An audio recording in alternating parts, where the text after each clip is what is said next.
This is Jewish Board Talk with Charisse Zeifert, only on 101.9 Chai FM. This coming Thursday, for one night only, something spectacular is happening in Joburg. There will be a night of song that will see the first public performance of the choir with Brindy, alongside a special appearance by Brindy and Matt, Grammy voting members and SAMA nominees. Brindy Klevinsky and Lior Levy are my guests now to tell me more about this unity celebration. Brindy and Lior, welcome and thanks so much for joining me. Thank you. Thanks for having us. Yeah. Great to be here this morning. Tell me a little bit about the Brindy Klevinsky choir and Matt choir.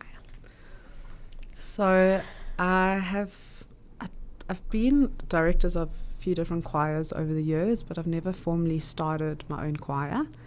It's a very new project, started about 2 to 3 months ago, so this will be their first performance.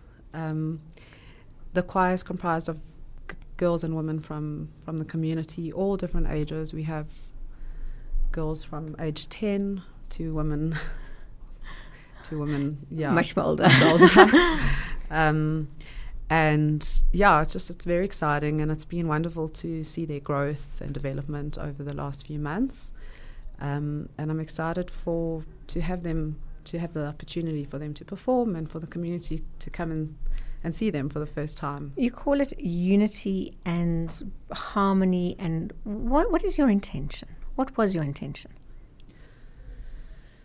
So I guess there's two aspects. There's the one aspect for the actual girls who are coming to the choir. A lot of them have never performed before.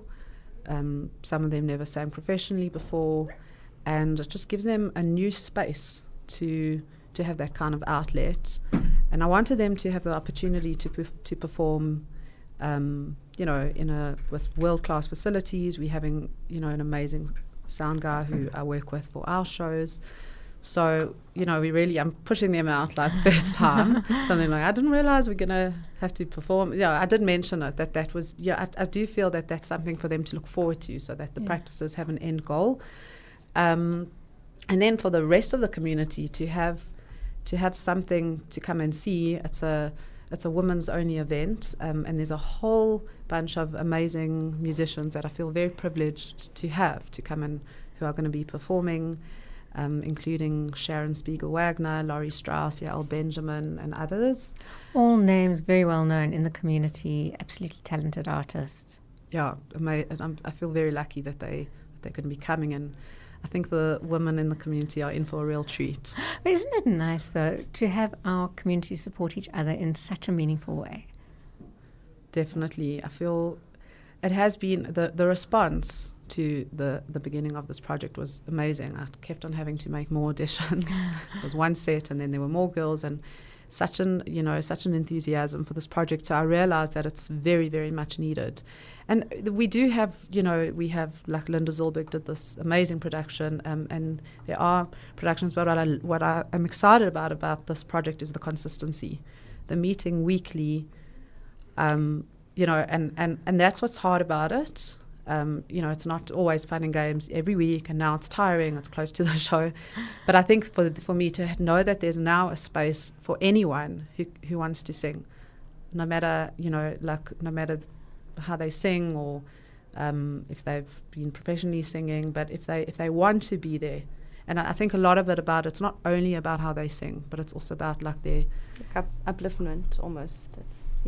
Yeah, and also just about, it's been amazing to see the group and the dynamics within the group.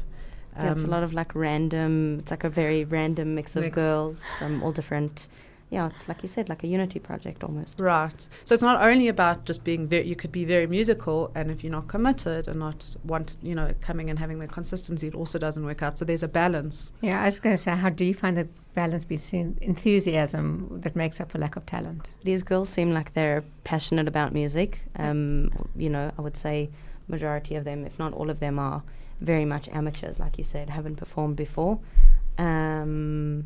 It's also interesting for me to see, because I was, a little bit way less experienced just a few years ago. And it's incredible to work with like almost see the process from the objective view. So Lior, what is your role in putting the show together, and what have you learned? So I'm basically Brandy's assistant. Very lucky to have Leora as my assistant. Yeah, it was a great opportunity that came across. I was recently, I played quite a big role in the Linda Zolberg's latest production of Alice in Wonderland, Alice the Journey Which was Inward. Absolutely magical. Thank you. It was a great opportunity, like transformative for me. And yeah, she actually mentioned to Brandy, because Brandy was looking for an assistant, someone to work with, also maybe a little bit younger, could, help you out, be an extra voice. And yeah, Mrs. Zolberg suggested me, and I was very keen. I was like, I have a lot to learn from Brandy to, how to teach girls a little bit. And yeah. She's also in the choir. Yeah. So Brandy, your life in music started at Wits University when you got your degree in music. Tell me a little bit about your path. So it actually, it started more when I started playing guitar when I was about 16. Okay. I started composing around then, when I was 16. And then I only started formally studying music, at Wits University. But my first album came out a few years after, when I met my husband, now to be. He also studied music at Wits. And so I would say I love composing and I love arranging. And that's why this choir it's special to me, because I'm really enjoying the process. And it wasn't something new, so I'd already had all the arrangements, most of them for this choir. So is everything original work? No. The songs that the girls are performing aren't my own original songs. They some of them are own arrangements, but I do hope in the future for them to be singing some of my own compositions. And the concept of a choir, South Africans actually love choir music. And whenever you go to a corporate function, often they have a choir partake. And I'm just going to brag on behalf of UJ University, because I was recently at a function where the UJ choir is like a professional choir that really comes together in such a meaningful way. It's such a part of South African music scene that isn't really promoted as much. And I don't know if you feel that having a Jewish choir adds to There's that. for sure a need. Also, I've been told over and over again how much of a need by people that are, let's say my principal, Rabbi Sussman, he often says to me, take your talent and go use it. And yeah, there's for sure a need for a Jewish women's choir, like you said. Yeah, there's so many benefits. We can't even go into it here.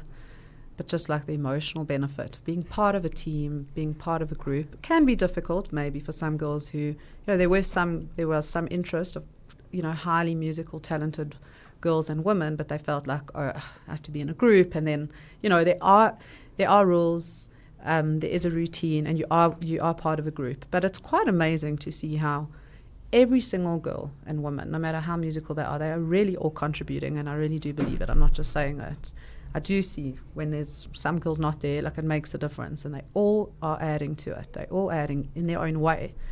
Obviously, there's some solos, but even and I think it feels good singing in a group and seeing what you create together that you can't create on your own. I think it's just such a nice outlet for them to have something, different from their academics, something else that they can come weekly in, and they have a space where they belong. And I also think, it doesn't make a difference, like I said, their age or their personalities. We have all different types of personalities, and some of them who actually need this to give them confidence. So I think it's very beneficial. I've seen some of the girls really coming out of their shells and also making new friends, because there's girls from all different schools. And we actually have, I think it's quite an important thing, that was Leora's idea. We have a box where everyone puts in their phones, the girls who do have their phones. That is a very good idea. Because the first session we didn't do that. And then I realized even when there are times when they could talk to each other, they wouldn't, because they would go on their phones. So now they get to actually, when do we ever go and switch off our phones? So I think that's really a great aspect to it, that it's there's a social aspect. And besides, obviously, for what they're learning and the skills that they're learning, and then the outcome of it, but the actual process of it, of having a place to come every week where they're accepted and they belong, and they can all be there. They all have something that they can contribute. I'm going to ask you as my last question, and we're not giving out the details of the show for one reason only, and that's because it's already fully booked. So that's you'd have to know that, which also is testimony to word of mouth and the fact that there's a need out there to see it. But I do want to ask you about becoming a Grammy voting member of the SAMA nominee. How did that happen? So, well, the SAMA nomination was in 2019. That was for our second album, Ruth Avenue, for Best Alternative Album. And the Grammy voting memberships started last year, just under a year ago in July. Was very surprising, but I was recommended by Professor Jeannie Zadel Rudolph, and I was accepted because of my, I had to prove that I have a certain amount of music that I've made, which I have. We already have 2 albums, and we also have an EP. And just like the musical work that I do, I also run a music program called Free to Be Me. And then, so that happened, and that was really amazing, because now I network with all the other Grammy members within the Academy. So exciting. And can also vote, and So I know Craig is going to want to play some of your music, so I'm sure Chai FM has a list of music that he would like to play, but thank you for coming. Just before we go to our break, let me tell you about the following. If you have a small business, think about this. Imagine you ran an amazing special offer, and imagine Chai FM told 125,000 people about it. Imagine we also posted your special offer on our social media platforms and listed you on our website. And imagine you could do all of that on a month-to-month basis. What would that be worth to you? Chai FM has a special stimulus package for small businesses, and you should get in touch to find out more. Email info@chaifm.com or send a text to +27, which is obviously South Africa, 618951019, and we'll call you. 101.9 Chai FM, 101.9 megahertz of building community business.